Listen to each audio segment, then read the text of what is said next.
நம்மத்திலே doctor Victor அவர்கள்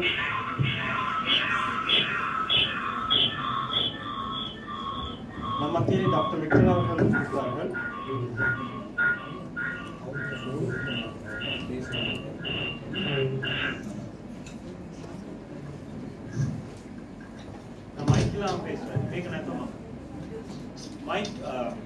நம்மத்திலே doctor Victor அவர்கள் இருக்கிறார்கள். அது நமக்கு மிகுந்த சந்தோஷத்தை கொடுக்கிறது. கடைசி நேரத்தில் ஏற்பட்ட சில சிக்கல்களால் அவர்களால் வர முடியவில்லை. அதை நாங்கள் மனமறந்துக்கிறோம். அதே போல அவரும் மிகவும் மனவேதனையில் இருந்தார். ஆனாலும் ஆன்லைனிலே இப்படி செய்யக்கூடியதை விட்டு நாங்கள் மகிழ்ச்சி அடைகிறோம். மிகவும் காலதாமதம் ஏற்படாமல் அவரிடம் நாம் இதை கையளிக்கிறோம். உங்கள் கைகளில். ஆண்டவராக இயேசு கிறிஸ்து திருப்பெயரானே உங்கள் யாவரையும் நான் அன்போடு வாழ்த்துகிறேன். கிறிஸ்தவ தமிழ் இலக்கிய விழா இலங்கையில் நடைபெற்றுக் கொண்டிருக்கின்ற இந்த வேளையில் இந்த வீடியோ கான்ஃபரன்சிங் மூலமாக உங்கள் மத்தியிலே தொடர்பு கொள்வதில் மிகுந்த மகிழ்ச்சி அடைகின்றேன். உலகின் மிக பழமையான செம்மொழியான தமிழ் மொழியின் கலாச்சாரம், இலக்கிய வளம் இவற்றின் வளர்ச்சிக்காக செயல்படும் இலங்கை கிறிஸ்தவ இலக்கிய விழா அமைப்பாளர்களை நான் இந்த நேரத்திலே நான் அன்போடு வாழ்த்துகிறேன்.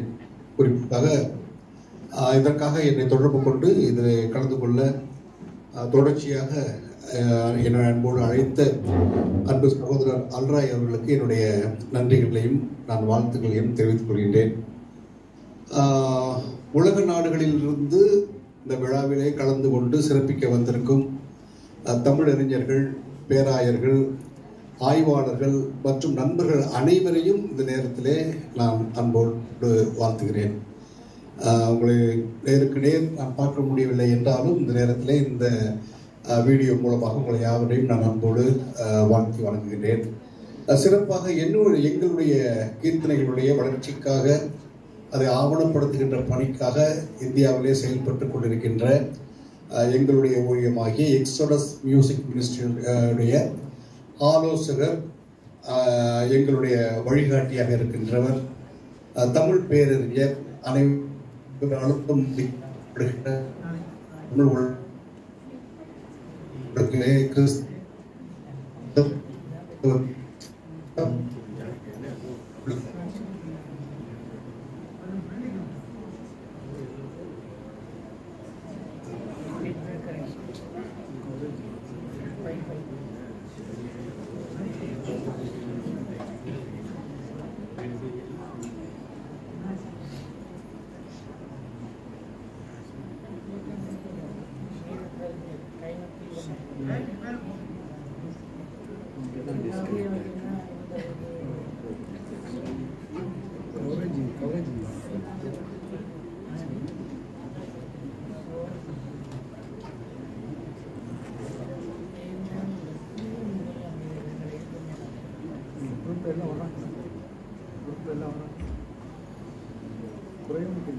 தண்ணி கூட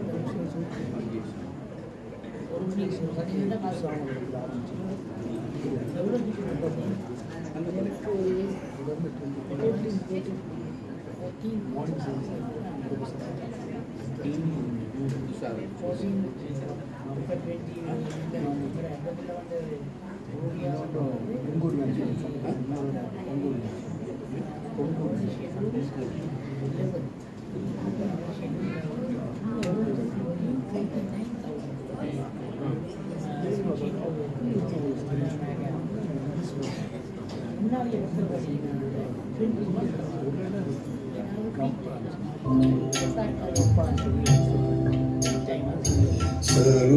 சர்வேசுரா ஏழை பாவியின் பேரிலே தயவாய் இரும் சுவாமி.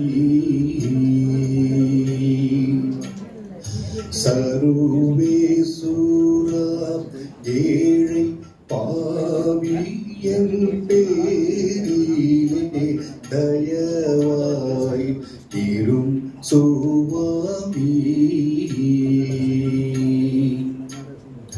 திரியேக பரதேவா நெறி மேவும் பொருயோவா. திரியேக பரதேவா நெறி மேவும் பொருயோவா. சீத்தம் இறங்கி காத்து கிறிஸ்தின் முகத்தை பார்த்து. சீத்தம் இறங்கி காத்து கிறிஸ்தின் முகத்தை பார்த்து. சர்வேசுராயேனை பாவியின் பேரிலே தயவாய் இரும் சுவாமி. தந்தை நின் ஒன்றான மைந்தன் தனை கொடுத்தி தகமை உலகை நேசித்தார். நின் சொந்த கீதுமைதனை சிந்தித்துணரம்பரை தொகுத்தேன உபதேசித்தார்.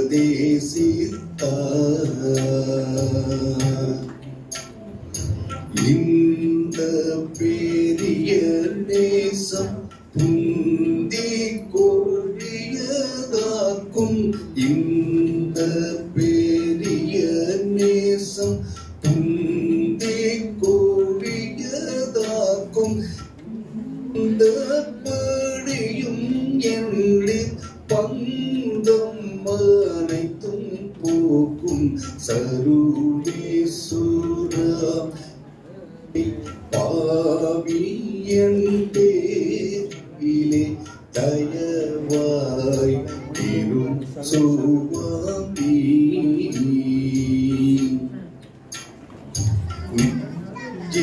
தெய்வ பயம் ஒன்றமேனுமில்லாமல் நீதி வழியை கடந்தே. எட்ட பஞ்ச உலக வாழ்வை மிஞ்ச தேடி பேயின் மனது கேட்க நடந்தே. பஞ்ச பாவி கூவி கெஞ்சும் ஜபத்தை கேளும். பஞ்ச பாவி கூவி கெஞ்சும் ஜபத்தை கேளும். தஞ்சம் என்று உனக்கே அஞ்சல் என்று ஆளும். தஞ்சம் என்று உனக்கே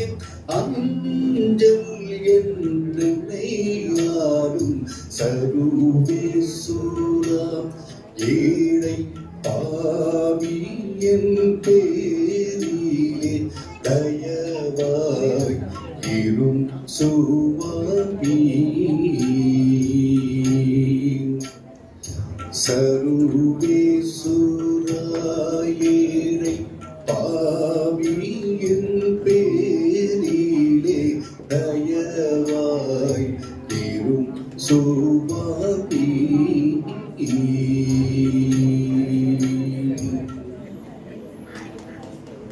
இந்த கிறிஸ்தவ கீர்த்தனைகள் என்பது தமிழ் இசை ராகங்களிலே இந்த தாளங்களிலே நமக்கு கிடைக்கப்பெற்ற ஒரு மாபெரும் ஒரு கிறிஸ்தவனுடைய ஒரு அழியா சொத்து என்று நாம் சொல்லலாம். இது சீர்திருத்த திருச்சபை உருவான பிறகு வழிபாட்டிலே பாடுவதற்காக எழுதப்பட்ட பாடல்களிலே இது முதலாக இந்த கீர்த்தனைகள் நமக்கு சீர்திருத்த திருச்சபையின் வழியாக புராட்டஸ்டன்ட் இயக்கத்தின் வழியாக நமக்கு இது கிடைக்கிறது. புராட்டஸ்டன்ட் இயக்கத்தை பொறுத்தவரை இந்த சுவிசேஷ பணி இலங்கையும் தமிழ்நாடும் ஆரம்ப காலங்களிலே இரண்டும் இணைந்து செயல்பட்டதாக நாம் வரலாற்றில் பார்க்கிறோம். புராட்டஸ்டன்ட் இயக்கம் ஆரம்பித்த காலம் என்று சொல்லப்படால் எங்கே ஆரம்பித்தோம்னா முதலாக இலங்கையில் தான் 1658 reformed church of the Netherlands அவர்கள் தான் முதலாக அங்கே இலங்கையிலே புராட்டஸ்டன்ட் சீர்திருத்த இயக்கத்தை அங்கே ஆரம்பிக்கிறார்கள். அதை தொடர்ந்து அதற்கு பிறகு 1706 ஜூலையிலே சீகன்பால் தமிழ்நாட்டிலே வந்து கரையிறங்கி அவர் அங்கே சீர்திருத்த இயக்கத்தை அவர் ஆரம்பிக்கிறார். அந்த சுவிசேஷ பணி ஆரம்பித்த காலங்களிலே பைபிள் மொழிபெயர்க்கப்படுகிறது. அந்த பைபிள் மொழிபெயர்க்கப்பட்டாலும் ஆரம்பத்திலே ஒரு தமிழ்நாட்டை விட இலங்கையிலே முதலாக 1888 முன்பதாகவே சீர்திருத்த இயக்கம் ஆரம்பிக்கப்பட்டாலும் பைபிள் வெளிவந்தது தமிழ்நாட்டிலே 1706 அந்த காலகட்டத்தில் சீகன்பால் தமிழிலே பைபிளை மொழிபெயர்க்கிறார்.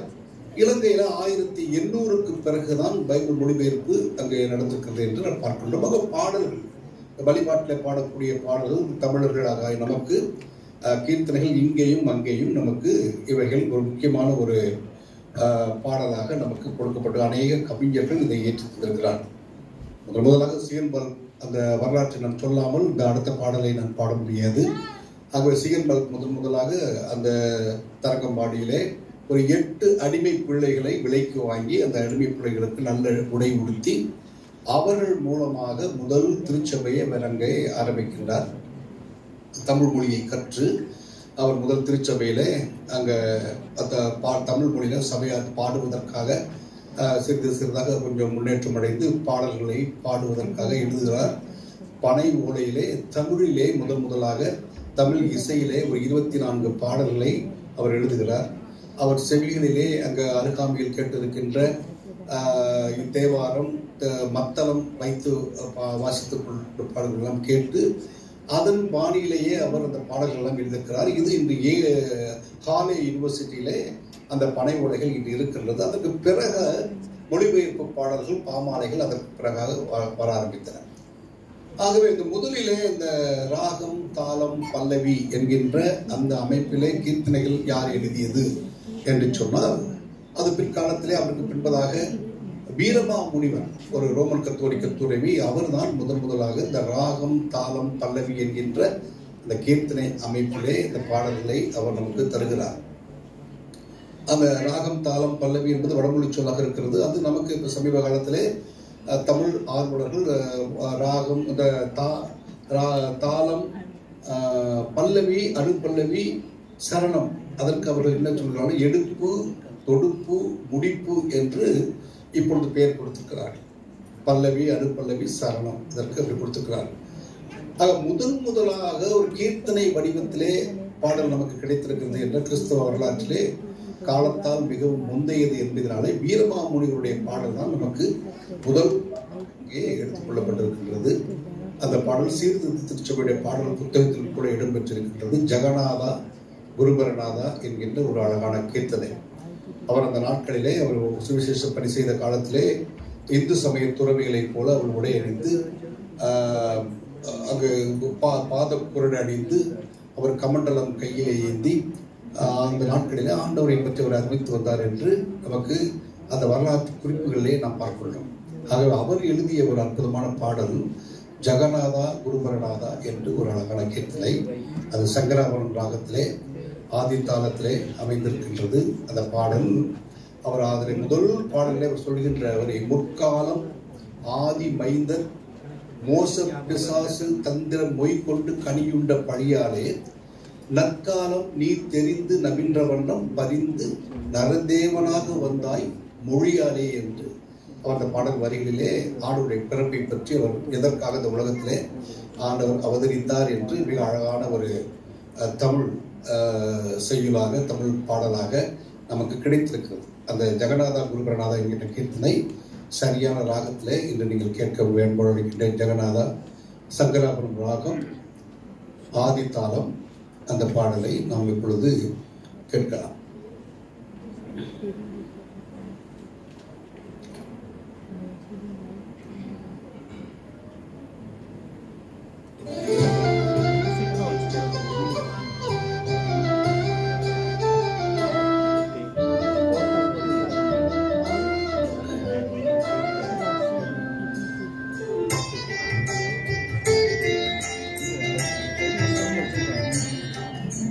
ஜெகநாதா குரு பரநாதா தீரு அருணாதா இயேசு பிரசாதநாதா. ஜெகநாதா குரு பரநாதா தீரு அருணாதா இயேசு பிரசாதநாதா. ஜெகநாதா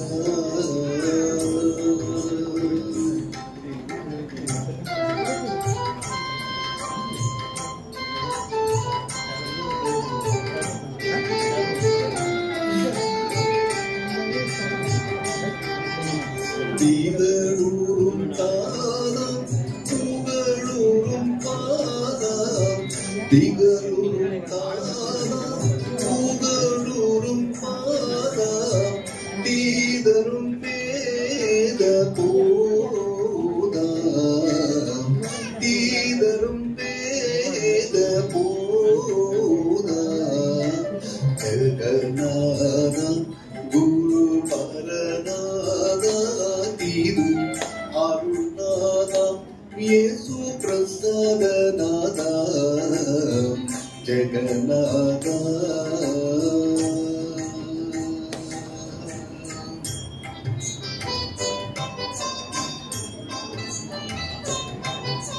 சாணி சதனி பாமபகாம பாதனி பாதனி சரி சரி தபதனி சத பம பம் பமகரி சரி கசனி பதனி ச பமகரி கம பதனி.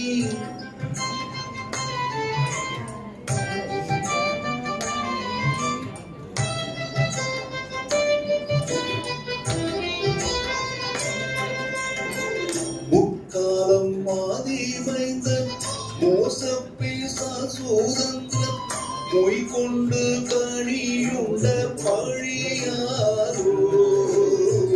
முக்காலம் மாதி வைந்த மோச பிசாசூதந்திர மொய் கொண்டு கனியுண்ட பழியாரோ. நற்காலம் நீ தெரிந்து நல்வென்ற வண்ணம் பரிந்து நற்காலம் நீ தெரிந்து நல்வென்ற வண்ணம் பரிந்து நரதேவனாக வந்தாய் மொழியாரோ. நரதேவனாக வந்தாய் மொழியாரோ. ஜெகநாதா குரு பரநாதா தீரு அருணாதா இயேசு பிரசாதநாதா. ஜெகநாதா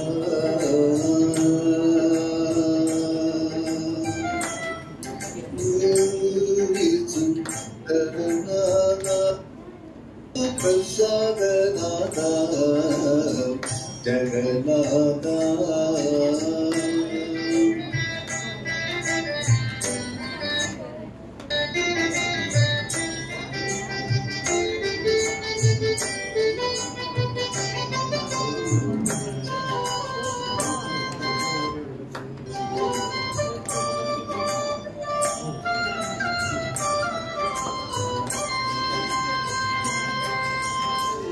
எளிய கோலம் தரித்தேன் இங்கவதரித்தாலும் இவையோர் வந்திறங்கிட தெரிந்தாயே. எளிய கோலம் தரித்தேன் இங்கவதரித்தாலும் இவையோர் வந்திறங்கிட தெரிந்தாயே. ஒளி செய்யும் மணி மூடி உயர் மன்ற தோழும்படி, ஒளி செய்யும் மணி மூடி உயர் மன்ற தோழும்படி, ஒரு வழி காட்டிட புரிந்தாயே. ஒரு வழி காட்டிட புரிந்தாயே. ஜெகநாதம் குரு பரநாதாதிரு அருணாதா இயேசு பிரசாதநாதா ஜெகநாதா.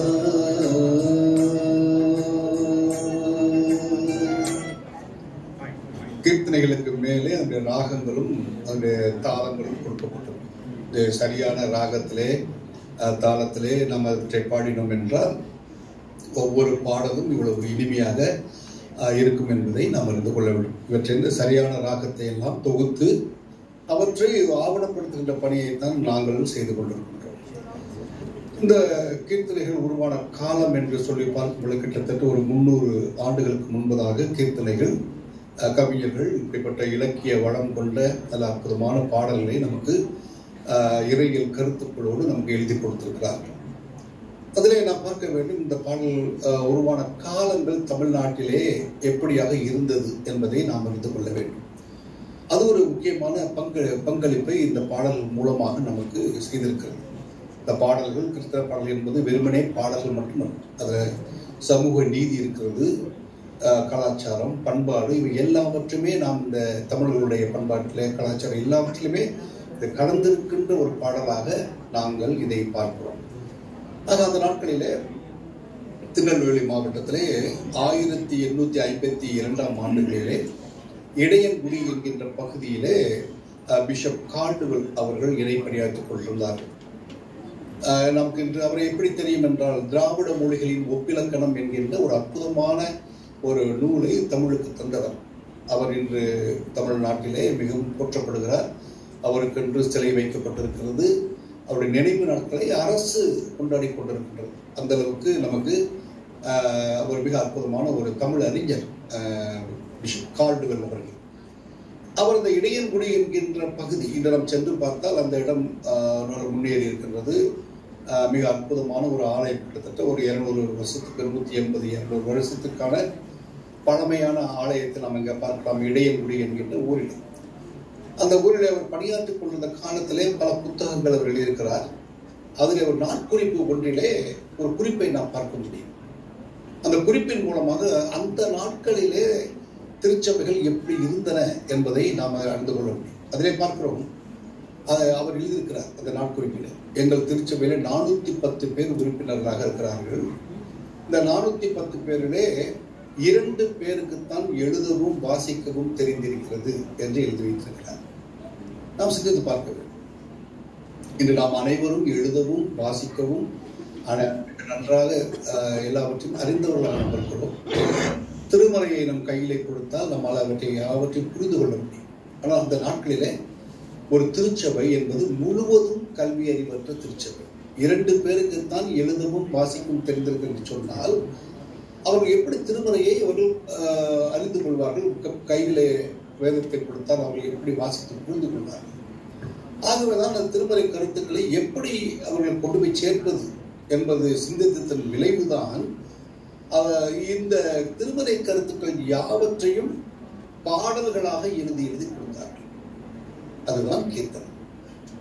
நமக்கு அந்த பாடல் புத்தகத்தில் பார்த்தோம் என்றால் பிறப்பு துதி என்று ஒரு பாடல், ஒரு 20 பாட்டு பார்க்கலாம். அதற்கு பிறகு அவருடைய பிறப்பு குறித்த பாடல், அவர் எப்படி பிறந்தார், ஏன் பிறந்தார், எதற்கு பிறந்தார், அப்புறம் அவருடைய பிரசங்கங்கள், அப்புறம் அவருடைய பாடுகள், மரணம், உயிர்த்தெழுதல், பாவ மன்னிப்பு, அப்புறம் திருவிருந்து, இப்படி ரட்சை கழிப்பு என்று ஒவ்வொன்றுக்கும் பாடல்கள் எழுதி பாடல்களை அவர்கள் மனப்பாடம் செய்து கொண்டு, நமது முன்னோர்கள் அவற்றை மனப்பாடம் செய்து கொண்டு அதை அவர்கள் பாடிவிட்டு நான் கூட பயணம் செய்கின்ற பல ஊர்களிலே, பல கிராமங்களிலே இப்படிப்பட்ட நிகழ்வுகளுக்கான செல்லும் பொழுதுதான் ஒரு 90 வயது 80 வயது உள்ளவர்களை நான் பார்க்கிறேன். அவர்களால் மனப்பாடமாக அந்த பாடல்களை அவர்கள் பாடிக்கொண்டிருக்கிறதை நான் இன்று பார்க்கிறேன். ஆகவே இந்த நாட்டில் இப்படித்தான் பாடல்களை மனப்பாடம் செய்து கொண்டு அவர் ஆண்டவரை பற்றி அறிந்து பக்தியோடு வாழ்ந்து விசுவாசத்திலே வளர்ந்து தங்களுடைய பிள்ளைகளை விசுவாசத்திலே வளர்த்து இன்று உலகம் முழுவதும் தமிழ் கிறிஸ்தவர்கள் இன்று பரவி கிடக்கிறார்கள். அது அப்படிப்பட்ட ஒரு வரலாறு. ஆகவே அந்த பாடல் எல்லாம் அவர்களுக்கு ஏதோ ஒரு பாடல் என்று ஒவ்வொரு பாடலும் செய்தியை சொல்லுகின்றன. ஆண்டவராகிய இயேசு கிறிஸ்து கெத்செமனே தோட்டத்திலே அவர் தன்னுடைய வியர்வை இரத்த துளிகளாக சிந்த பிதாவை வேண்டி நின்றார் என்கின்ற காட்சியை நாம் வாசிக்கின்ற நம்மால் அறிந்து கொள்ள முடியும். ஆனால் அந்த காட்சியை அவர் எவ்வளவு வேதனைப்படுகிறார், அவருடைய வேதனை எவ்வளவு கொடியது, அந்த வேதனையில் விடுபட முடியுமா என்று அவர் என் சித்தமல்ல என்றெல்லாம் சொல்லுகிறார். இறுதியாக சொல்லுகிறார் உன் சித்தம் என்று சொல்லி அதற்கு கீழ்ப்படுகிறவராக அவர் இருக்கிறார். இது எல்லாவற்றையும் இந்த பாடல் வரிகளிலே எழுதி அந்த மக்களுக்கு கொடுத்திருக்கிறார். அவர் கெத்செமனே காட்சியை அப்படியே பாடலாக வடிவமைத்து கொடுத்திருக்கிறார். அந்த பாடலை பாடுகின்ற அந்த மக்கள் அந்த நாட்களிலே அதை பாடும் பொழுது ஆண்டவருடைய பாடுகளை இந்த வேதனைகளை உணர்ந்தவர்களாக, தாங்களும் அந்த வேதனையிலே பங்கெடுத்தவர்களாக ஆண்டவருடைய அன்பிலே அவர்கள் முன்பு போனார். அப்படிப்பட்ட பாடல் ஒன்றுதான் சகானா ராகத்திலே புண்ணியன் இவர் யாரோ என்று ஒரு பாடல், மிக அற்புதமான பாடல் நமக்கு கொடுக்கப்பட்டிருக்கிறது. அது இந்த கெத்செமனே காட்சியை நமக்கு அது நினைவுபடுத்துகின்ற ஒரு அருமையான பாடல். அந்த பாடலை நீங்கள் கேட்க வேண்டும். சகானா ராகத்திலே ஆதி தாளத்திலே அமைந்த கிறிஸ்தேவான் ஐயர் அவர்கள் இந்த பாடல் நமக்கு எழுதி கொடுத்திருக்கிறார். அந்த பாடலை நாம் கேட்கலாம்.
உதவியும் இல்லை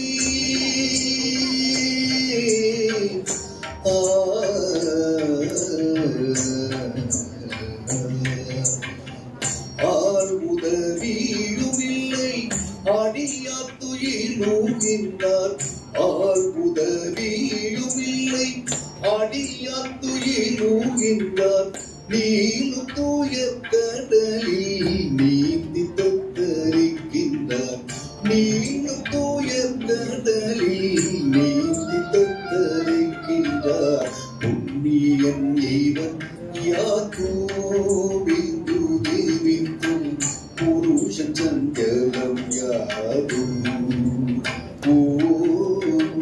புண்ணியன் இவன் யாக்கோ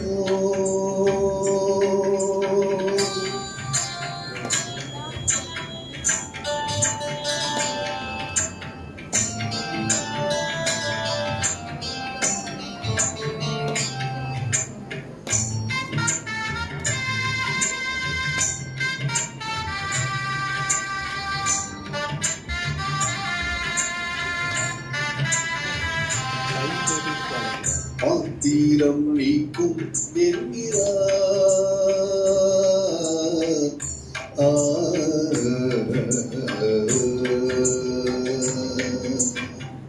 ஆத்திரம் நீக்கும் என்கிறார் வீரவே இந்த பாடகனது என்கிறார் ஓ ஆத்திரம் நீக்கும் என்கிறார் நேத்திரம் நீர் பொழிய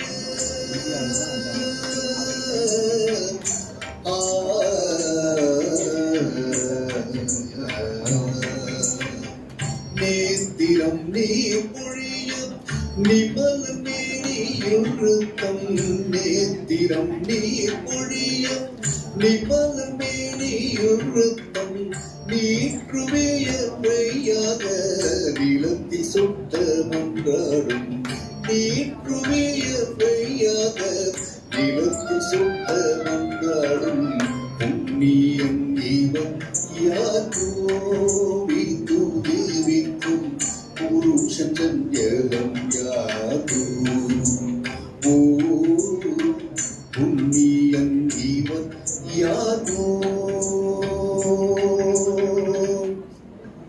இப்படியாக ஒவ்வொரு பாடலுக்கும் ஒரு வரலாறுகளும் அதனுடைய பின்னணியர்களும் அந்த நாட்களிலே இந்த பாடல்களுக்கெல்லாம் இருக்கிறது. ஆக இப்படிப்பட்ட வரலாறுகள் இவ்வளவு முக்கியம் நிறைந்த இந்த பாடல்களாம் இன்று கொஞ்சம் கொஞ்சமாக கால ஓட்டத்திலே அவைகள் அழிந்து கொண்டே வருகின்ற மறைந்து கொண்டே வருகின்ற ஒரு சூழலை நாம் பார்க்கிறோம். திருவனந்தபுரத்திலே ஜான் பால்மர் என்கின்ற கவிஞர் அவர்கள் கிட்டத்தட்ட ஒரு 250 ஆண்டுகளுக்கு முன்பாக அங்கே ஆரம்ப நாட்களிலே பணியாற்றி கொண்டிருந்த போது மிக அழகாக பாடல் எழுதுவார். ஆனால் இசை அறியாத காரணத்தினாலே எப்படியாவது இசையை கற்றுக்கொண்டு ஆண்டவருக்கு என்று பாடல்களை எல்லாம் இசையோடு அவர் படைக்க வேண்டும் என்று விரும்பினார். ஆனால் அந்த நாட்களிலே அன்பானவர்களை நாம் அறிந்து கொள்ள வேண்டும், தமிழ்நாட்டிலே சாதிய அமைப்புகளை வர்ணங்களாக பிரிக்கப்பட்டு தமிழ்நாட்டிலே சாதிய அடுக்குகளாக ஒன்றன் கீழ் ஒன்றாக சாதி அடுக்குகளை அழைக்கப்பட்டு ஒரு கீழ் நிலையிலே உள்ள மக்களுக்கெல்லாம் கல்வியும் இசையும் மறுக்கப்பட்டிருந்தது. அதை நாம் அறிந்து கொள்ள வேண்டும். ஆரம்ப நாட்களிலே ஆண்டவரை ஏற்றுக்கொண்ட அநேக மக்கள், இந்த கீழ் அடுக்கிலே இருந்தவர்கள் அநேக மக்கள், சாதிய படிநிலையிலே கீழாக இருந்தவர்கள் ஆண்டவரை அநேகம் பேர் ஏற்றுக்கொண்டிருந்தார்கள். அது நமக்கு இந்த அந்த நாட்களில் எடுக்கப்பட்ட மக்கள் தொகை கணக்கெடுப்பில் கூட நாம் அதை பார்க்க முடியும். இதையெல்லாம் ஒரு புத்தகமாக ஆய்வு நூலாக நான் எழுதியிருக்கிறேன். அது ஒரு குறிப்பாக அதில் இருக்கிறது. ஆக கல்வியும் இசையும் மறுக்கப்பட்டிருந்த அந்த நாட்களிலே இவர்கள் இசையை எங்கே கற்றுக்கொள்ளலாம் என்று நினைத்த பொழுது திருவனந்தபுரத்திலே கற்றுக் கொடுப்பதற்கு ஆணைகள். ஆகவே திருவனந்தபுரத்திலே அந்த அங்கே இருக்கின்ற ஒரு ஆலயத்திலே காலையிலே அந்த கடவுளுக்கு நாதஸ்வர இசை வாசிப்பார்கள். அந்த நாதஸ்வர இசையை கேட்டு தன்னுடைய இசை அறிவை வளர்த்துக் கொண்டு பின்னாட்களிலே பாடல்கள் ஆண்டவருக்கு எழுதலாம் என்று எண்ணி உள்ளே அவரை செல்ல முயற்சித்தார். ஆனால் வேற்று மதத்தினர் அல்லது வேற்று சாதியினர் உள்ளே நுழைவது கண்டுபிடிக்கப்பட்டால் உடனே தலை வெட்டப்படும் என்கின்ற சட்டம் அந்த நாட்களிலே திருவாங்கூர் சமஸ்தானம் என்று சொல்லக்கூடிய அந்த பகுதிகளிலே இருந்தது. திருவனந்தபுரம், நாகர்கோவில் இவைகள் எல்லாம் திருவாங்கூர் சமஸ்தானம் என்கின்று அழைக்கப்பட்டது. ஆனாலும் இவர் ஆண்டவர் மேலே உள்ள பேர் அன்பினாலே தன்னுடைய உயிர் போனாலும் பரவாயில்லை, எப்படியாவது நான் சென்று இசையை கற்றுக்கொண்டு வந்து ஆண்டவருக்கு நான் பாடல்களை படைப்பேன் என்று சொல்லி தலையிலே முக்காடு போட்டுக்கொண்டு யாருக்கும் தெரியாமல் கூட்டத்தோடு கூட்டமாக ஒவ்வொரு நாளும் உள்ளே சென்று அந்த இசையை கேட்டு வந்து பின் நாட்களிலே நமக்கு அநேக பாடல்களை நமக்கு கொடுத்திருக்கிறார். கீர்த்தனை பாடல் புத்தகத்தில் அவர் எழுதிய பாடல் ஏராளமான பாடல்கள், ஜான் பால்மர் எழுதிய பாடல்கள் இருக்கிறது. அந்த இசையோடு பாடல் கொடுத்து இந்த நமக்கு ஒருவேளை அங்கே இலங்கையில் எப்படி என்று தெரியவில்லை, தமிழ்நாட்டிலே இயேசுவே கிருபாசனபதி என்கின்ற பாடல் மிக பிரபலமான பாடல். இயேசுவே கிருபாசனபதியே கெட்ட இழியனை மீட்டருள், இயேசுவே கிருபாசனபதியே. இது அவர் எழுதிய பாடல் தான். இது அங்கு பயன்படுத்துகிறார்களா என்று தெரியவில்லை. பாதகன் ஆனந்த பைரவி ராகத்திலே பாதகன் என் வினை தீரையா கிருபாகரனின் பாடு நீனைந்தென்னை சேரையா. அவர் எழுதிய பாடல் தான். அற்புதமான ராகங்களிலே நமக்கு ஆண்டவருடைய அன்பை அந்த பாடல்களிலே மிக அழகாக அந்த பாடல்களிலே நாம் கொடுத்திருக்கிறார். அவர் எழுதிய பாடல் ஒன்று கல்யாணி ராகத்தில் இருக்கின்ற ராகங்களே கல்யாணி ராகம் என்பது ஒரு அற்புதமான ராகம். கேட்பதற்கு உள்ளத்தை அப்படியே கொள்ளை கொள்ளக்கூடிய அளவுக்கு மிக இனிமையான ஒரு ராகம் தான் கல்யாணி ராகம்.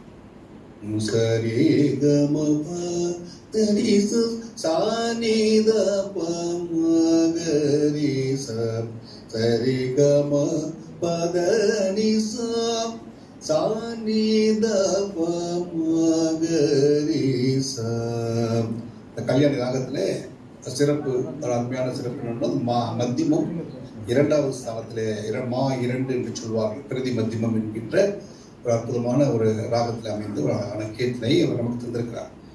இறைவன் நீயே எளியனுக்கு இறங்குவாயே என்று ஒரு அற்புதமான பாடல்.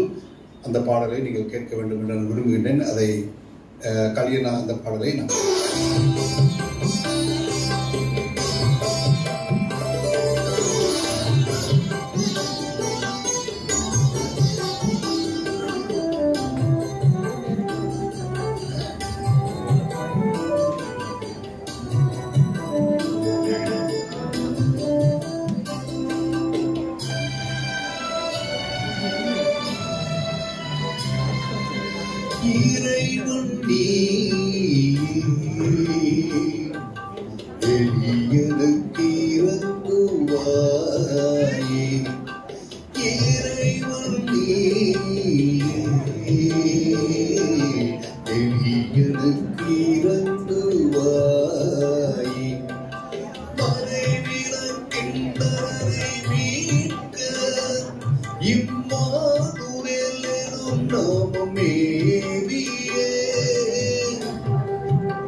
அண்டர்கள் போற்றும் ஆதரவாய் உற்ற கோனே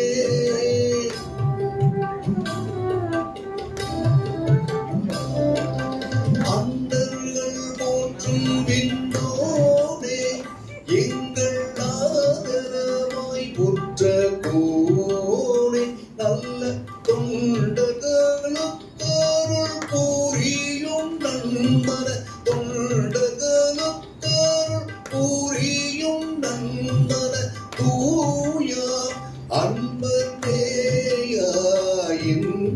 இறைவன் நீ எளியனுக்கு இறங்குவாயே இறைவன் நீயே எளியனுக்கு இறங்குவாயே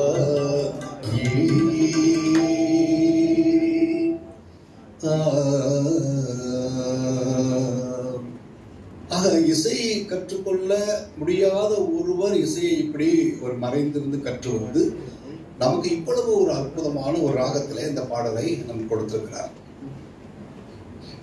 ஆக இப்படிப்பட்ட வரலாற்று பின்னணிகள் உள்ள அழகான கீர்த்தனைகள் இதெல்லாம் பல செய்திகள் நமக்கு அதிலே கிடைக்கின்றன.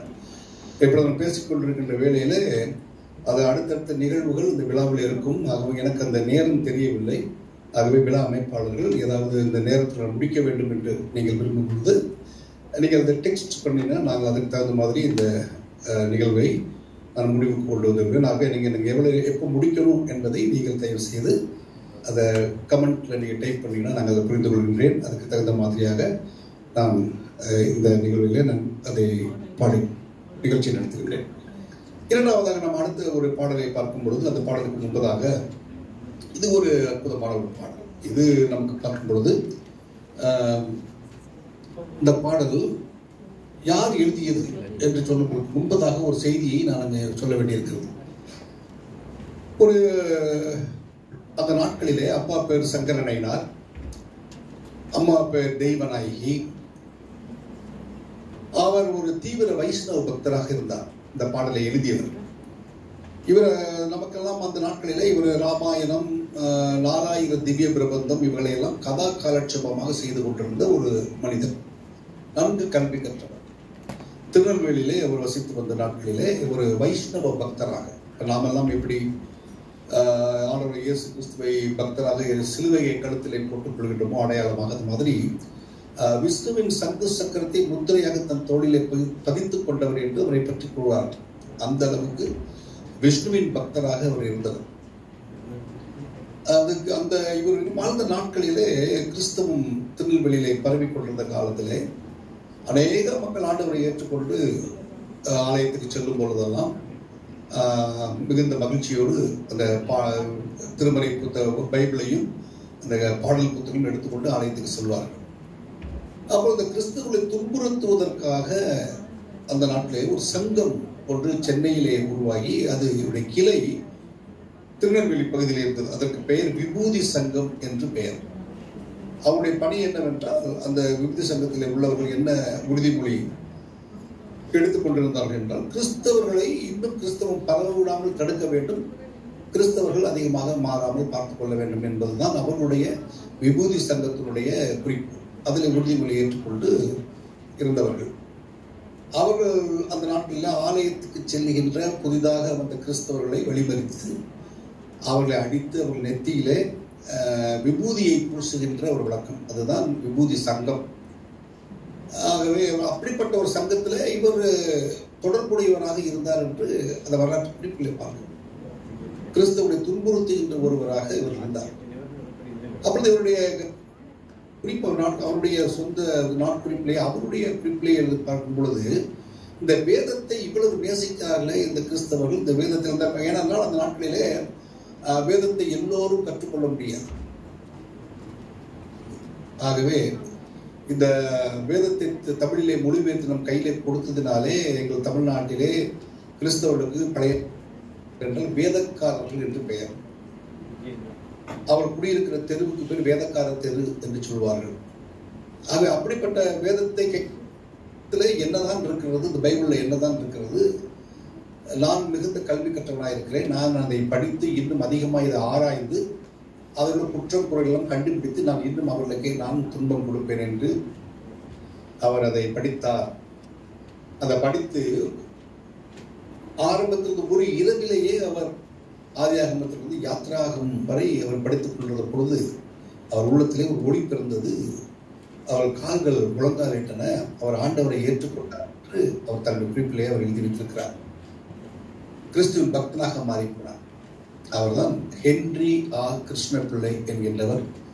ரச்சனிய யாத்திரகம் என்கின்ற பெரிய ஒரு காப்பியத்தை அன்றைய நாட்களிலே கம்பராமாயணம் இலக்கியத்தில் முதன்மையாக விளங்கியது.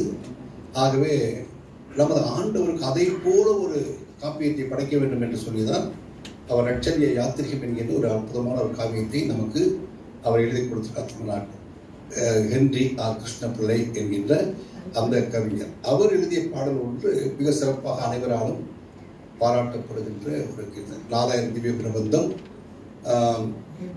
அவர் அங்கே அந்த நாட்களிலே இந்த காலங்களிலே அது மணிப்பிரவாள நடை என்று இவர் காலத்திலே மிக பிரபலமாக இருந்தது. மணிப்பிரவாள நடைனா சமஸ்கிருதமும் தமிழும் கலந்து பேசுவதுதான் உயர்ந்த நடை என்று அனைவராலும் ஏற்றுக்கொள்ளப்பட்டு ஆதி நாட்களிலே இருக்கக்கூடிய அனைத்து பாடல்களும் சரி, செய்யுட்களும் சரி, உரைநடைகளும் கூட சமஸ்கிருதம் மிக அதிகமாக கடந்திருக்கும். வடமொழி சொல். அதை ஒட்டி அடிப்படையிலேயே நமக்கு ஒரு பாடல் கொடுத்திருக்கிறார். அந்த பாடல் சத்தாய் நிஷ்கரமாய் ஒரு சாமிய மும்மிலதாய் சித்தாய் ஆனந்தமாய் திகழ்கின்ற திருத்துவமே எத்தால் நாயடியே கருணை தேர்வம் என்பமும் தீர்ந்து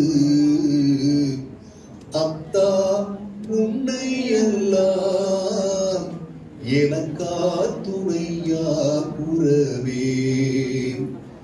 இந்த பாடல் வரிகளை பார்த்தா சப்தாய் என்று சொன்னால் எல்லாம் வடமொழி சொற்கள். மணிப்பிரவாளனே சப்தாய் என்று சொன்னால் எங்கும் நிறைந்திருக்கின்ற, நிஷ்கலமாய் என்று சொன்னால் உருவம் இல்லாத, ஒரு சாமிய மும்மிலதா எந்த சாமிக்கும் இணை வைக்க முடியாத, சித்தாய் அறிவுக்கு சொந்தக்காரர், ஆனந்தமாய் பரமானந்தம் என்று சொல்லக்கூடிய அந்த ராஜ்யத்தை தருகின்ற ஆண்டவர், ஆனந்தமாய் திகழ்கின்ற திரித்துவமே என்று சொல்லி இந்த பாடல்கள் நமக்கு மிக அழகாக அதை கொடுத்திருக்கிறார். அது இங்கே தேவாரம், 4000 திவ்ய பிரபந்தம் இவைகள் எல்லாம் அந்த நாட்களிலே சைவம் வைணவத்திலே பாடப்பட்ட பாடல்கள். அதில் இவர் வைணவராக இருந்து 4000 திவ்ய பிரபங்களை பாடிக்கொண்டிருந்தவர். அதே போல அந்த தொழிலேயே அந்த பாடலை நமக்கு அந்த இதிலே கொடுத்திருக்கிறார். அதாவது இதனுடைய அடிப்படை பாடலாக பொன்னார் மேனியனே என்று ஒரு தேவார பாடல் ஒன்று இருக்கிறது. ஆகவே இப்படியாக மிக அழகாக நமக்கு அந்த பாடலை கொடுத்திருக்கிறார். இங்கே தமிழ்நாட்டில் உள்ள மக்கள் இந்த பாடலை மிகவும் விரும்பி பாடுவார்கள். எம்மாவி குருகி உயிரிந்து பூரந்ததற்கோ கைமாறுண்டு கோலோ கடைக்காரும் கையடையாய் கைமாறுண்டு கோலோ கடைக்காரும் கையடையாய் சும்மாரட்சனை செய் சொல் சுதந்திரம் யாதும் இல்லே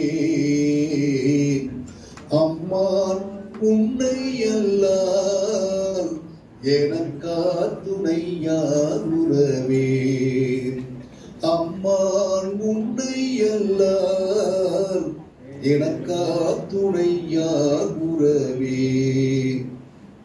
மிக அற்புதமான இதை போன்ற வரலாற்று பின்னணிகள் கொண்ட மிக அழகான பாடல்கள் நமக்கு இங்கே கொடுக்கப்பட்டிருக்கிறது. இன்னும் ஒரு 5 நிமிடத்துக்குள்ளாக முடிக்க சொல்லி எனக்கு ஒரு செய்தி வந்திருக்கிறது. ஆகவே நான் இதற்குள்ளாக இந்த பாடலை ஒரு பாடலோடு நான் முடித்துக் கொள்கின்றேன். ஒரு செய்தியை நான் சொல்லி நம் மத்தியிலே அதை முடிக்க ஆசைப்படுகின்றேன். இந்த கீர்த்தனையில் உருவான காலங்கள் எப்படியாக இருந்தது தமிழ்நாட்டிலே? ஏன்னா இவைகளெல்லாம் நாம் பாதுகாக்கவும் அவற்றை பயன்படுத்தவும் நமக்கு பெரிய கடமை இருக்குது. கிறிஸ்துவ நமக்கு கடமை இருக்கிறது. காரணம் இந்த கீர்த்தனைகள் மூலமாகத்தான் மக்கள் ஆண்டவரை அறிந்து கொண்டார்கள்.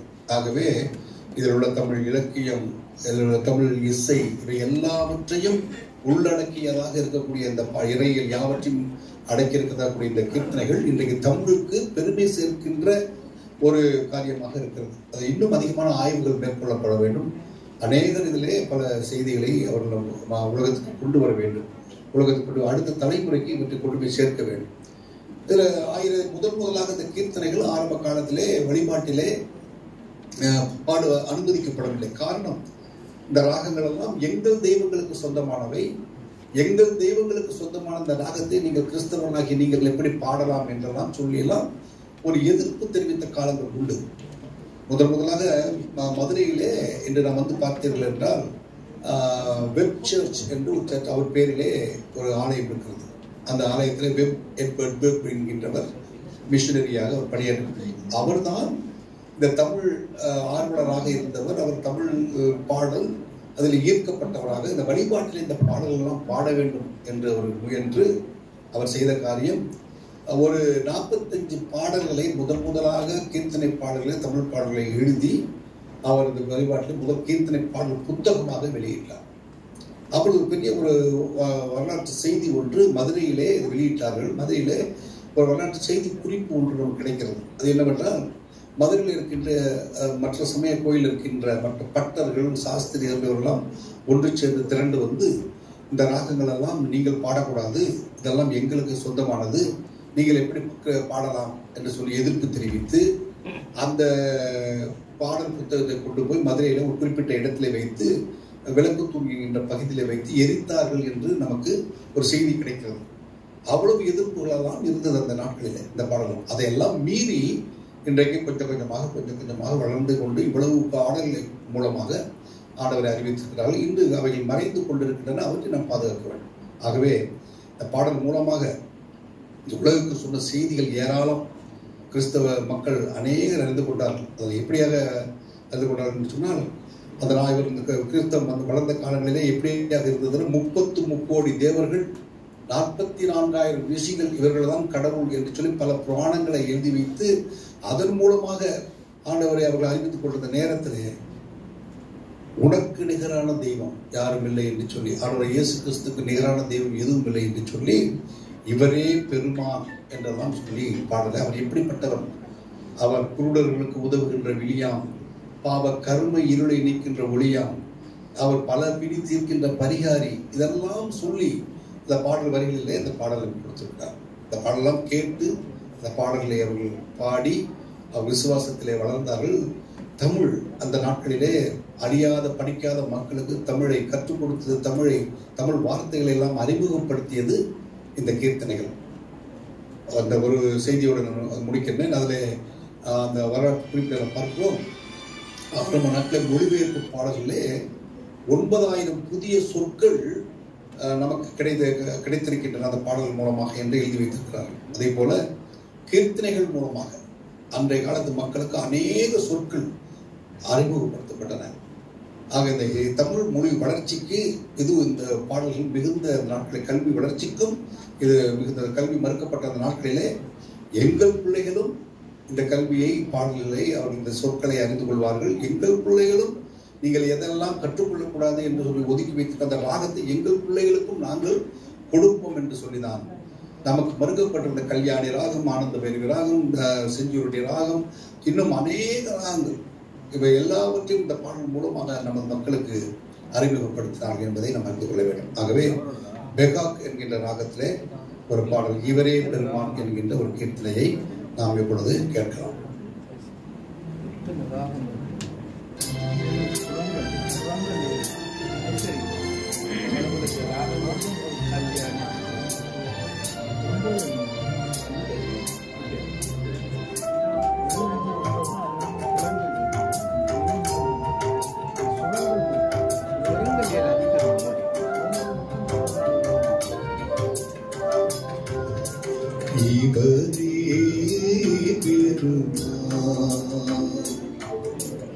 இவரே பெருமான், மற்ற பேரவே பூவான், இவரே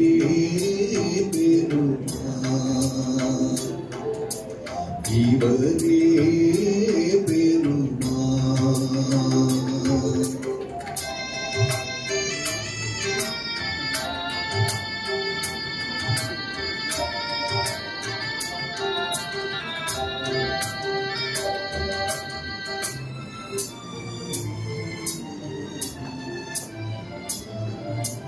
கவலைக்கிடம் கொடுத்தறியார் பெருமவனினை யாதுமே தெரியார்.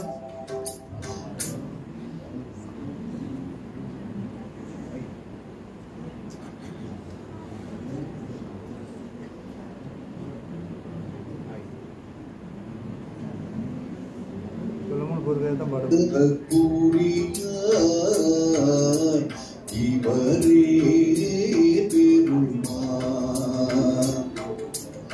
இவரே பெருமாள். மற்ற பேரளவே பூமான் இவரே பெருமாள்.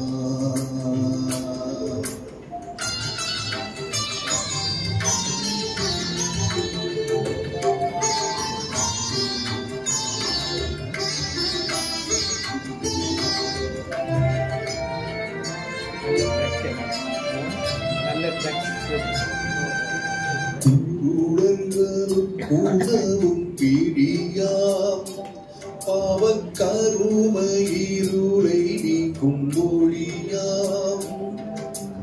ஊருடர்களுக்கு உதவும் பிடியாம் பாவக்கருமையிருளை நீக்கும் ஒளியாம். தெய்வம் இருக்கும் தலத்தில் வாசல் பழியாம். இவரே பெருமாள். இவரே பெருமாள்.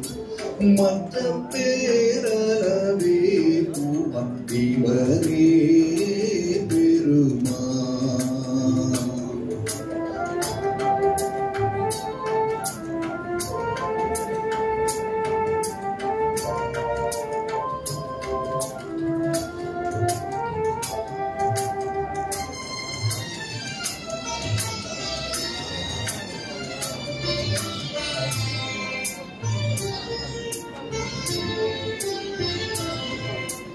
பல பிரிக்கும் பரிகாரி சொல்லும் பலமையை மிக்க விபகாரி.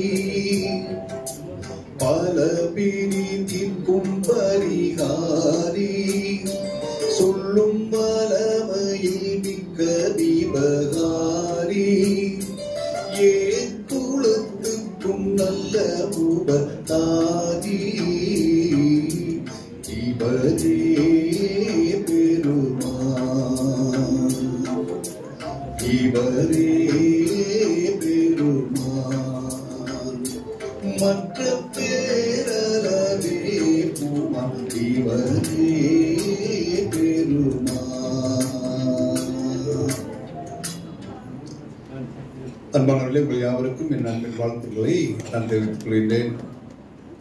இப்படிப்பட்ட கீர்த்தனைகள், இன்னும் அநேக கீர்த்தனைகள் பல்வேறு செய்திகளோடு நமக்கு, இன்னும் வரலாற்று செய்திகளோடு இந்த நாட்களிலே நமக்கு பழைய இந்த கீர்த்தனை உருவான காலங்களிலே தமிழ் மக்களுக்கு இப்படிப்பட்ட இசை, தமிழ் மொழி, இன்னும் எல்லாவற்றையும் அறிமுகப்படுத்தியது இந்த கீர்த்தனைகள். ஆண்டவருடைய இந்த இறையில் கருத்துக்கள் யாவற்றையும் இந்த கீர்த்தனை மூலமாக நமக்கு பாடி மகிழ்ந்து ஆண்டவரை துதித்து அவர்கள் விசுவாசத்திலே உணர்ந்து உறுதியாய் நின்று இன்றைக்கு உலகம் முழுவதும் பரவி அவர்கள் ஆண்டவரை துதித்துக் கொண்டிருக்கிறார்கள். இப்படிப்பட்ட கீர்த்தனைகள் நாம் அழிந்து விடாமல் பாதுகாக்க வேண்டும். அது இன்னும் அதிகமாக அவைகள் ஆய்வு செய்யப்பட வேண்டும், வெளிக்கொண்டு வர வேண்டும். இந்த நாளிலே இப்படிப்பட்ட இந்த விழாக்கள் எழுந்த நேரங்களிலே இவற்றை உங்கள் மத்தியிலே பேசுவதற்காக, பகிர்ந்து கொள்வதற்காக வாய்ப்பை நல்கிய இந்த இலக்கிய விழா அமைப்பாளர்களுக்கு என்னுடைய அன்பின் வாழ்த்துக்களையும் நன்றிகளையும் மிகுந்த நன்றிகளை தெரிவித்துக் கொள்கின்றேன்.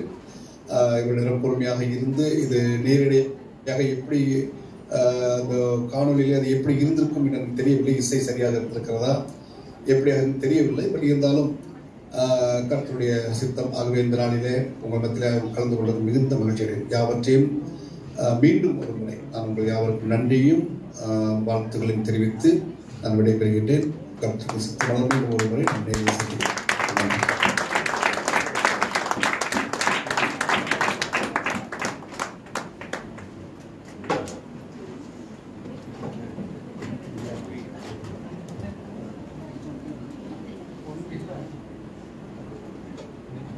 நன்றி.